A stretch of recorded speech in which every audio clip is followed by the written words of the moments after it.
8 silent ways to remove toxic people from your life. Stoic wisdom. Have you ever felt like some people in your life are draining your energy without giving anything back? Relationships that leave you feeling exhausted, frustrated, or worse about yourself today. We're going to explore 8 powerful ways to silently remove toxic people from your life using ancient Stoic wisdom. These aren't about creating drama or burning bridges. They're about protecting your peace, your energy, and your mental health.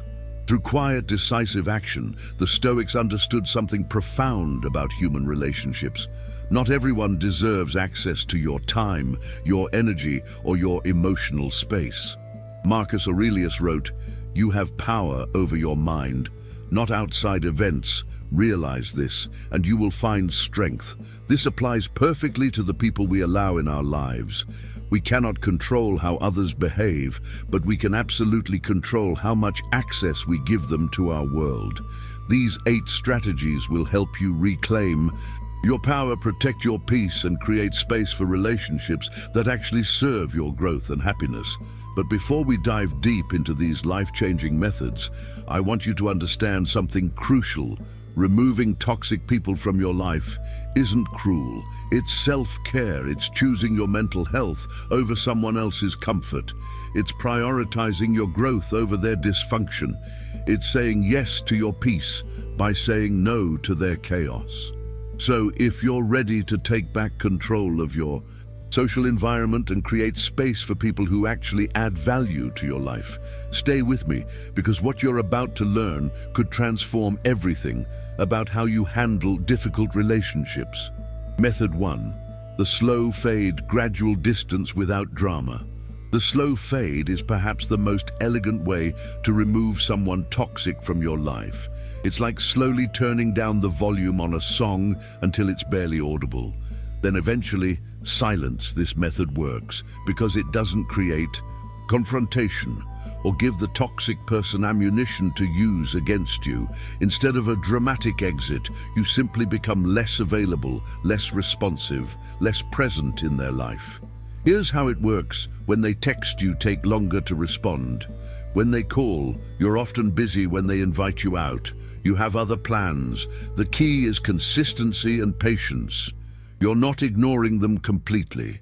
At first, you're just becoming a smaller part of their world, while they hopefully find other sources for whatever they were taking from you. The beauty of the slow fade is that it gives toxic people the opportunity to get the message without you having to spell it out. Most people, even toxic ones, can sense when someone is pulling away. Some will respect it and naturally distance themselves. Others might push back. But that's when you continue the fade, becoming even less available, even less responsive. This method requires discipline because toxic people often escalate their behavior when they feel you slipping away. They might become more demanding, more dramatic, or try to guilt trip you into maintaining the relationship.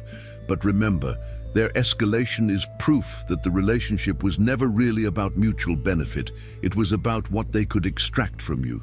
The slow fade protects you from this manipulation by never giving them a clear target to attack. You're not rejecting them. You're just busy. You're not ending the friendship. You're just unavailable over time.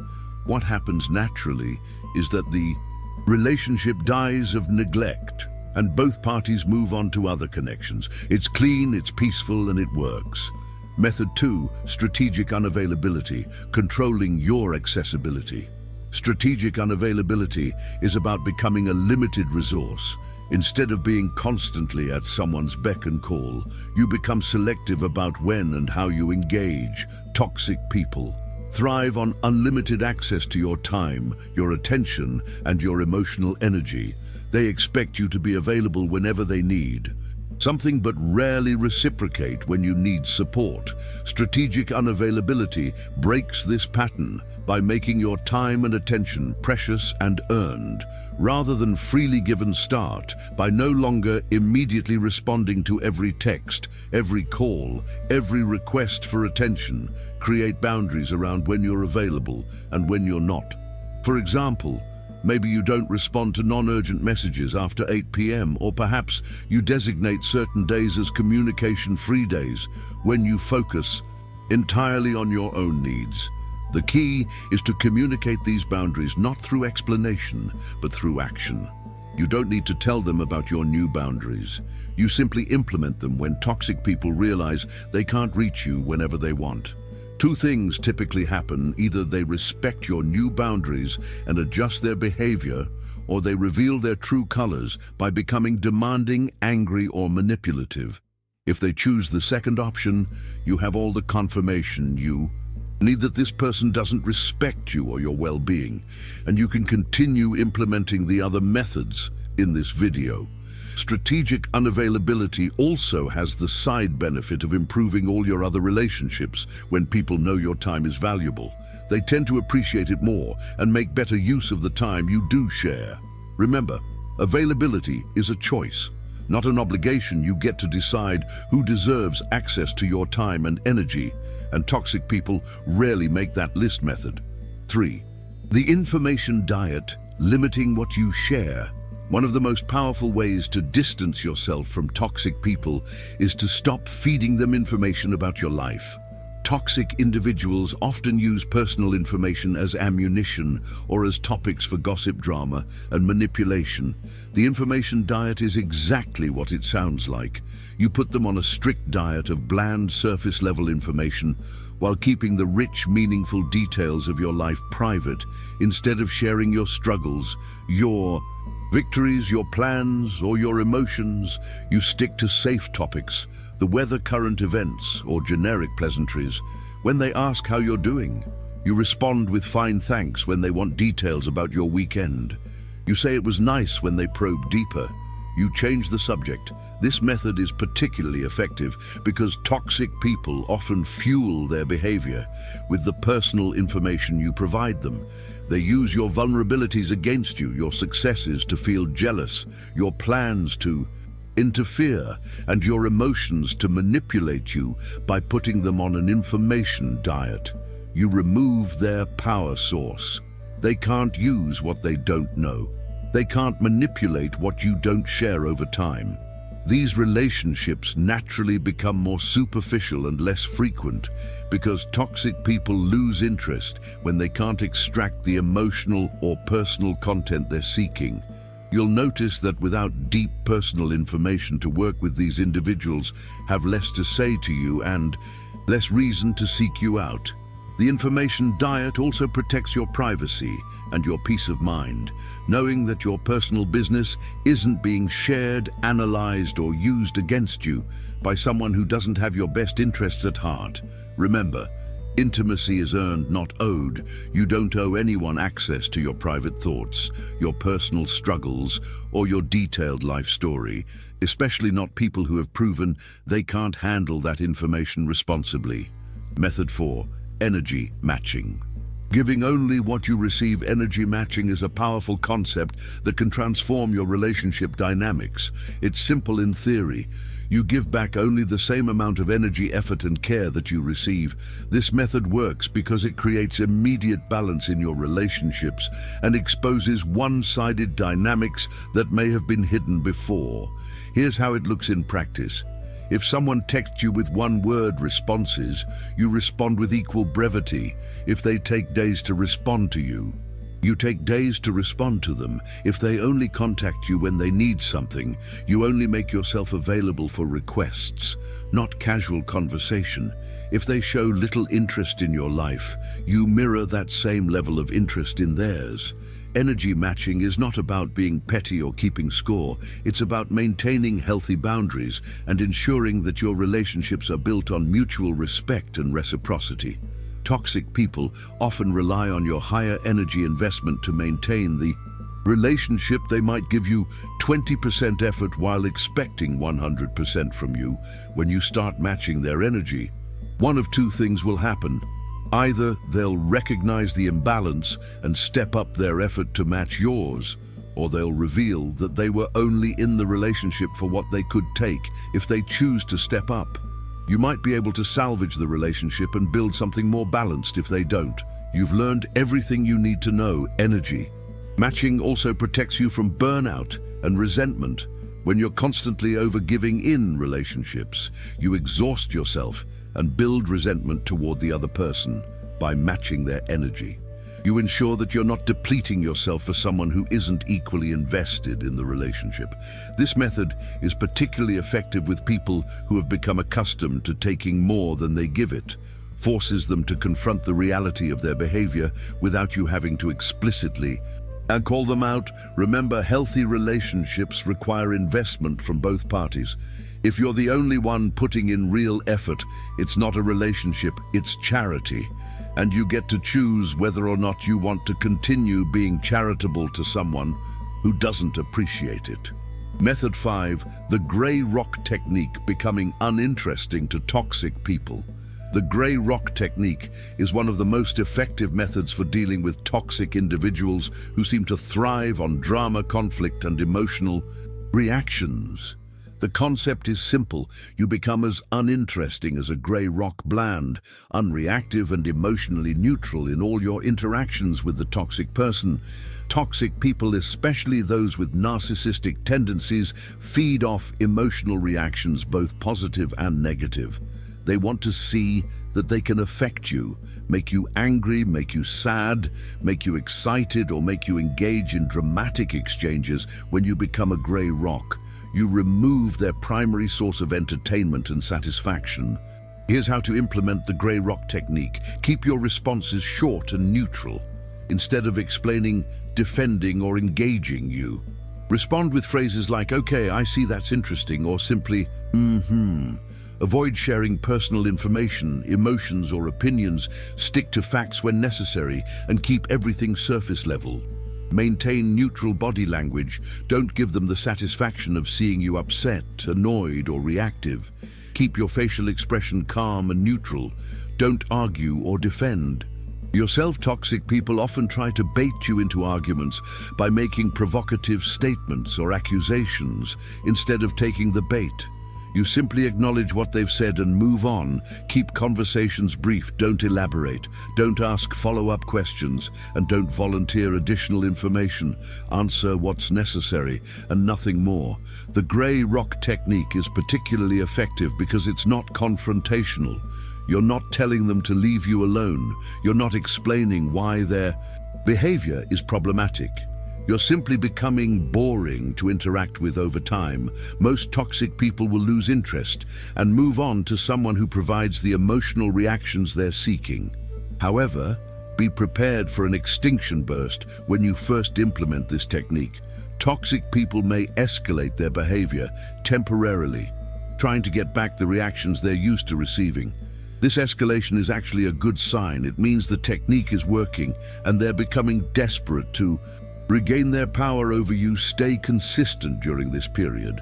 The more neutral and uninteresting you remain, the faster they'll give up and move on. Remember, you don't owe anyone your emotional energy or dramatic reactions. Protecting your peace by becoming uninteresting to toxic people is not only acceptable, it's wise self-care. Method 6, boundary enforcement without explanation or negotiation. Setting boundaries with toxic people can feel challenging because they often don't respect limits or try to argue, negotiate, or guilt-trip their way around them. However, the most effective boundaries with toxic people are the ones you enforce without explanation, justification, or negotiation. Here's the key principle. Healthy people respect boundaries when they're communicated clearly. Toxic people see boundaries as challenges to overcome or obstacles to manipulate around. This means that explaining your boundaries to toxic people often backfires because you're giving them a roadmap of exactly what to argue against or manipulate around. Instead of explaining why you can't do something, you simply state that you can't or won't, and then you stick to it. For example, instead of saying, "I can't lend you money because I'm trying to save for my vacation and I've already helped you several times, and I'm worried about our friendship." If this continues, you simply say, "I can't lend you money," and then you stop talking when they ask why you don't provide a detailed explanation. You might say, "It just doesn't work." For me, right now, or simply I'm not able to, the power of this approach is that it doesn't give toxic people ammunition to use against your boundary. They can't argue with information you haven't provided. They can't guilt trip you about reasons you haven't shared. They can't find loopholes in logic you haven't presented. Boundary enforcement without explanation also saves you enormous amounts of energy. You're not spending hours justifying your decisions or defending your choices to someone who doesn't respect them anyway. When you implement this approach, expect some pushback.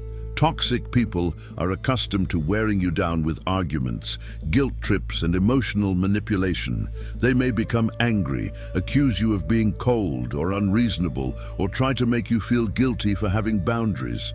This pushback is actually confirmation that your boundaries are necessary. Healthy people don't react with anger when you set reasonable limits. Stay consistent with your boundary enforcement. The first few times are the most important because toxic people are testing to see if you'll cave under pressure. If you hold firm, they'll eventually accept the new dynamic or remove themselves from your life. Either way, you win. Remember, you don't owe anyone an explanation for protecting your time, your resources, or your well-being. No is a complete sentence method. 7. Natural consequences, letting their behavior speak for itself. One of the most powerful ways to deal with toxic behavior is to simply step back and let natural consequences do the work for you. Instead of trying to change the person, fix their behavior, or shield them from the results of their actions, you allow reality to be their teacher. Toxic people often continue their destructive patterns because someone, usually you, is protecting them from the consequences of their behavior. Maybe you're making excuses for them to others, covering for them when they don't follow through on commitments, or bailing them out when their poor choices create problems. When you stop running interference for toxic people, their behavior becomes much more apparent to others, and they're forced to face the results of their choices. For example, if someone consistently shows up late to plans you've made, instead of rescheduling your life around their tardiness, you proceed with your plans at the agreed-upon time. If they're 30 minutes late to dinner, you order your meal and eat. When they arrive, they experience the natural consequence of their lateness, missing part of the event. If someone frequently cancels plans at the last minute, you stop making plans with them. They experience the natural consequence of being unreliable. Fewer social invitations. If someone consistently creates drama in group settings, you stop inviting them to group events. They experience the natural consequence of their behavior. Social isolation. The beauty of this approach is that you don't have to be the bad guy. You're not punishing them or being mean. You're simply not protecting them from reality anymore. Natural consequences are often more effective than any conversation, confrontation, or boundary you could set because they come from the situation itself, not from you. This removes you from the role of enforcer or parent and puts the responsibility for change squarely where it belongs, on the toxic person. When you stop cushioning the impact of someone's poor behavior, they're forced to either change their ways or live with the isolation and difficulties their choices create. This method also protects you from being seen as controlling or unreasonable. You're not telling them what to do. You're just not cleaning up their messes anymore. Remember, helping someone avoid the consequences of their behavior isn't actually helping them. It's enabling them to continue hurting themselves and others. True compassion sometimes means stepping back and letting people learn from their own choices. Method 8. Building a positive social circle, replacing toxic relationships with healthy ones. The final and perhaps most important strategy for removing toxic people from your life is to actively build a positive social circle that makes toxic relationships obviously unnecessary. Nature abhors a vacuum, and this principle applies to relationships as well. When you remove toxic people without replacing them with positive connections, you might find yourself gravitating back toward unhealthy dynamics simply to fill the void. Building a positive social circle is about intentionally seeking out and nurturing relationships with people who share your values, respect your boundaries, and contribute positively to your life. Here's how to build these healthy connections. Identify your values and seek like-minded people. If you value honesty, authenticity, and growth, look for people who demonstrate these qualities. Join activities, groups, or communities that align with your interests and goals. This naturally connects you with people who share common ground with you. Invest time and energy in relationships that feel reciprocal and supportive. Notice which people make you feel energized, respected, and valued after spending time together. Be the kind of friend you want to have. Model the behavior you want to see in others. Be reliable, supportive, honest, and respectful. Set healthy boundaries from the beginning. Don't wait for problems to develop before establishing what you will and won't accept in relationships. As you build these positive connections, you'll naturally become less tolerant of toxic behavior from others. When you experience what healthy relationships feel like, you stop accepting anything less. Quality relationships also provide you with emotional support and perspective when you're dealing with toxic people in other areas of your life. Friends who genuinely care about you can help you see situations clearly, support your decisions to remove toxic people, and remind you of your worth. When toxic individuals try to undermine your self-esteem, building a positive social circle takes time and intention, but it's one of the best investments you can make in your mental health and overall well-being. As you develop these healthy relationships, you'll find that toxic people naturally fade from your life because you no longer need what little they might offer. You'll have genuine connection, mutual support, shared interests, and authentic care from people who truly value your presence in their lives. Remember, you deserve to be surrounded by people who celebrate your victories, support you through challenges, and treat you with consistent respect and kindness. Don't settle for less just because you're afraid of being alone. Conclusion: removing toxic people from your life isn't about being mean or holding grudges. It's about protecting your mental health, your energy, and your future. These 8 methods give you practical tools to create distance from people who drain you without creating unnecessary drama or conflict. Remember, you don't owe anyone unlimited access to your life, your time, or your energy, especially people who consistently take more than they give. Start implementing these strategies today. Choose the methods that feel most appropriate for your specific situations, and be patient with the process. Change takes time, but the peace and freedom you'll experience as you remove toxic influences from your life will be worth every bit of effort you deserve. Relationships that energize you, support you, and help you become the best version of yourself. Don't let toxic people steal your joy, your peace, or your potential. Take back control of your social environment and create space for the relationships that truly serve your highest good. Your future self will thank you for having the courage to make these changes today. If this video helped you understand how to remove toxic people from your life, leave a comment below and share which method resonated most with you. Remember, you have the power to choose who gets access to your life. Use that power wisely. Thank you for watching, and remember, your peace of mind is worth protecting.